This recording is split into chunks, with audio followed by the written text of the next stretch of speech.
Hello and welcome to Songs for the Struggling Artist, the blogcast. This is episode 385. My name is Emily Rainbow Davis. Thank you for listening to that motorcycle. No, to the blogcast. Thank you. Welcome. If you're joining me for the first time, what's going to happen is I'm going to say a couple of things, then I'm going to read you a blog, and then I'm going to sing you a song. And that is how it goes. Today's blog is about a television show on Netflix. The show is Sex Education. I held that information back in the writing of the blog, but maybe it's helpful to know at the top. You don't have to have seen this show for this blog to make sense, because it's really about a series of choices that they made, not about the show itself. So, why don't I just go ahead and read it to you? It is called Timeline Confusion on a TV Show. The scene is a flashback. It's looking like the 60s because the teen is in a silky turtleneck mini dress and her mom's hair is up, cocktail hour style. But the song is Jim Croce's I Got a Name, which came out in 1973, so probably it's supposed to be 1973. And this group is just rocking their clothes from 8 years ago. I mean, that's how humans are sometimes. They wear their clothes from the previous decade. Not everyone is in style all the time. And hey, maybe this song isn't telling us it's 1973. Maybe it's later in the 70s and they've just chosen this song for this party for its metaphorical value. But, judging by the fashion and the music, it's around 1973. But who are these people? They're not normally on this show that is set in the now times. We've never seen them before. It's a flashback, so we have to work out who they are from their names. It turns out the teen is Jean, who in the now times is played by Gillian Anderson, and her younger sister Joanna, played in the now times by Lisa McGrillis. The scene makes plain some character history, but it really confuses the timeline.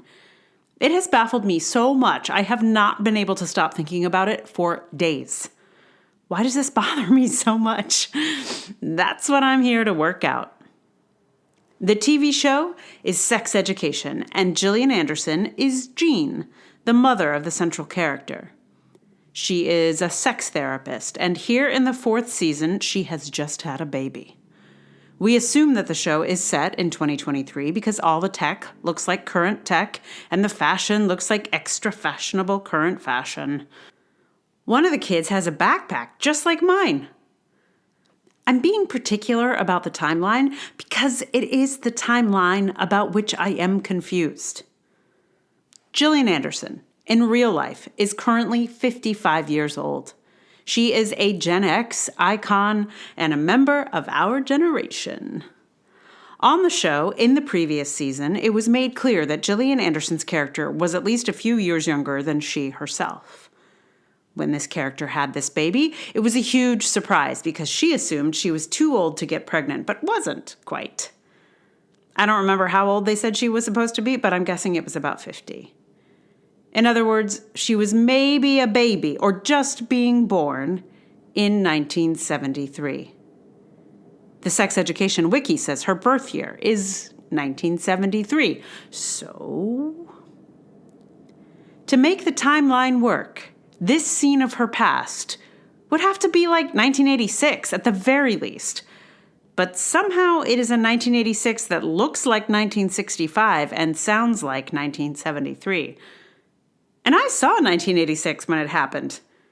Maybe I even listened to Jim Croce in 1986. Maybe I even wore my mom's mini dresses from the 60s sometimes. So it's not impossible for 1986 to seem like another era.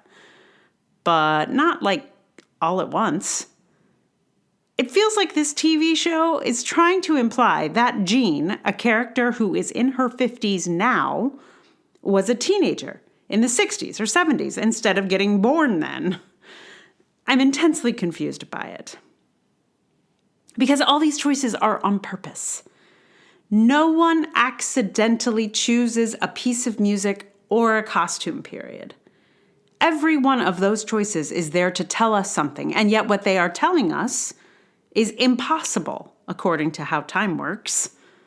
This show is suggesting that Gillian Anderson's character, along with her sister, is a baby boomer, or, at a stretch, a member of Generation Jones, when biological facts and time make that impossible.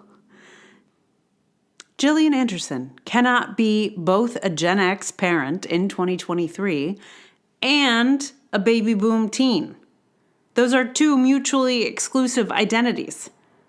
I have tried to work out how this might be possible, and it is just not.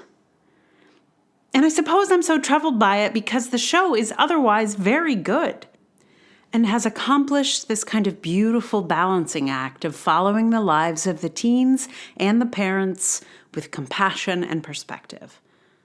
While it is clearly a show about the teens, it treats its adults as full complicated humans as well. Or at least it did before it decided all parents must be from the previous generations. On most teen shows, I expect we all relate most to the teens because we were all teens once, and the teens are written to be the center. But this is one of the first shows where it's possible to relate to the adults on the show in equal measure. They're not parental, parents just don't understand archetypes. They have their own issues. It's one of the things I really admire about the writing.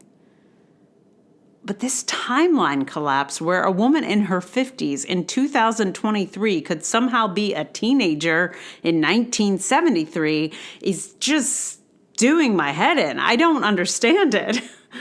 And I don't understand why they did it. I watched this scene again to try and make sense of it. On second viewing, it does look to have some more markers of the 70s than I noticed the first time, though a pretty square 70s, if you ask me. And there are paintings that suggest the 70s, so I could buy that they are firmly trying to place us in 1973. I mean, they paid for the rights for that particular song. Those rights can't be cheap. They're trying to do something with it. But I also saw why it felt more 60s, or even 50s at first, and that was because they started it all off with a reference to Simone de Beauvoir. Like they were trying to signal a cheeky feminism in Jean's mother in the opening moments.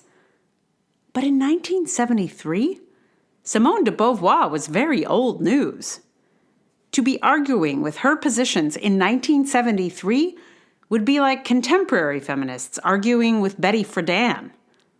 Like, we might honor her work or find her problematic in some ways, but she's too of her moment to argue with. Her work is 60 years in the past. Challenging Simone de Beauvoir sets the time period as much as the set dressing. And as it was the first thing we heard, it set the bar for the old days. I thought it was maybe supposed to be somebody's grandmother in the 50s. Not Gen X Jean's mom in 1973. Ever since I became a self-appointed documenter of Gen X, I have been aware of the Gen X erasure that tends to happen. And this is a kind of erasure as well. It's erasing Gen X childhoods and turning them into Gen Jones or baby boomer childhoods. I preferred it when they were just leaving us off of lists. What's funny is that the 80s, when this character's teen years actually would have been, are all the rage at the moment. It would have been on trend to place Jean in a realistic timeline. Instead, they created this weird blend which makes it seem like this character somehow lost 10 to 15 years in her youth. Maybe she was abducted by aliens? Not on this show, no. Maybe on the show that made Gillian Anderson famous, but not this one. Anyway, I suppose it is the Gen X erasure that has gotten under my skin. It's a little bit like the confusion in changing the time period in The Lost Daughter. Things just don't make sense when people don't do the math of the moments the characters are living through.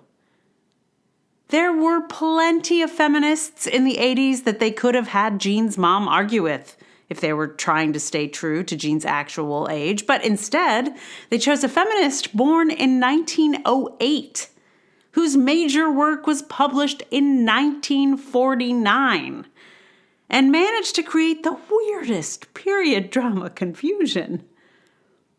Arguing with Simone de Beauvoir in 1973 or 1986 would be as weird as arguing with her now. She's been dead a long time. Her ideas were pretty hot in the 50s, but now she's mostly an historical reference. I catch you arguing with her ideas, I'm going to think you're from the 50s too if you're in a period drama. If you're in a college classroom, okay, historical arguments make sense. But at a cocktail party for squares, let me assure you that no one is discussing Simone de Beauvoir. Anyway, I'd love some explanation for this extremely weird mix of time signals. The only one I can think of is that the showrunners are young and elided their decades or something, and no one stopped to ask what the heck was going on with this timeline. So I tried to take a screenshot of this scene for you, but I could not do it. Netflix has some kind of fancy tech on their platform that will not allow you to take a screenshot. So the image that I used on this was one I saw that's like I think it looks like a t-shirt. And on the t-shirt, it says vintage, and then limited edition is written on cassette tape. And then below it, it says 1959. Now, this shirt is very funny because, first of all, this tape that has the word limited edition written on it looks like it came straight out of the 80s. And like the color scheme is a little bit 80s. And then this 1959 is not, it's not possible because the cassette was released in 1963. So this historically inaccurate t-shirt is, I feel like, exactly this scene in the show. Like it has all of the hallmarks of like, what is going on with this timeline? Yeah. And I learned from a friend who read this post that the creators of Sex Education have talked about the sort of timelessness of the setting, that they intended to be now-ish, that they are using some fashion apparently from the 80s, and that they have elided kind of American teen culture with British teen culture. It takes place in England, but they're using some Americanisms that are completely not true to the British schooling experience. Now, I did not catch any of that watching the show. I think because as an American, I am particularly used to American teen tropes, and they just seem like, oh, that's just a teen trope. But it apparently is an American teen trope. So, and also I did not catch the sort of fashion. From what I understood, like the 80s are so in that everybody's wearing 80s clothes. So like it didn't pop out at me. So that my only theory now is that they didn't want to set Jean's childhood in the 80s because the current moment for them also looks a little 80s. I don't know. I feel this is suspect because there are many other styles of 80s they could have gone with that didn't look anything like the sort of bright colors of the setting of the show. Anyway, there are some articles about it which I read and was confused by. So I'm still mad about this. Anyway, so what song shall I give you? Well, I was like, I think I Got a Name is the answer. And then I was like, I think I've done I Got a Name before. And I looked it up, and I have, in fact. But it was a while ago. And also, because I was putting on a show yesterday, I have had no time to be learning a whole new song. Also, I couldn't think of a good one. I mean, this I Got a Name is so much a part of what's going on here. So I'm going to give you I Got a Name. And this will be the second time I have reposted a song. You know, you do it once and then you're like, oh, that's a thing I could do. And now it's going to happen all the time. No, it's not going to happen all the time. But Today, it will happen. That's how it goes in showbiz sometimes. So I'm going to play for you, previous Emily, a few years ago, Emily, will play for you I Got a Name. And meanwhile, I would like to thank you so much for listening. If you like this blogcast, please tell someone about it. Like, review, subscribe. I send a postcard. Maybe not.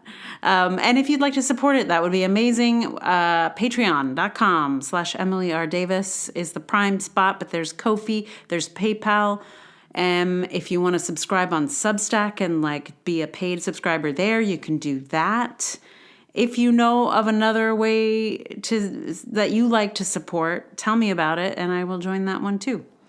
And most of all, just, thank you to all of you for listening. It really means the world to me.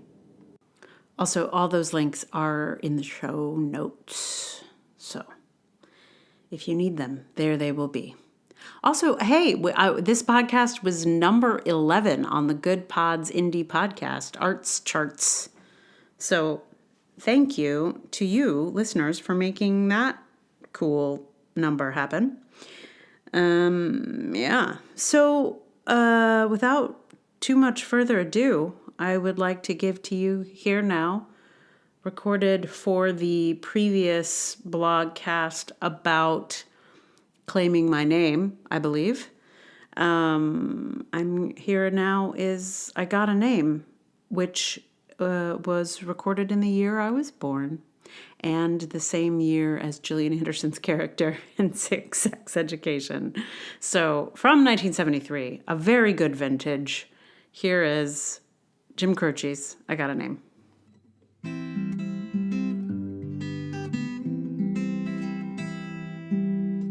Like the pine trees lining the winding road, I got a name, I got a name. Like the singing bird and the croaking toad, I got a name, I got a name. And I carry it with me like my daddy did, but I'm living the dream that he kept hid. Moving me down the highway, rolling me down the highway, moving ahead so life won't pass me by. Like a north wind whistling down the sky, I got a song, I've got a song.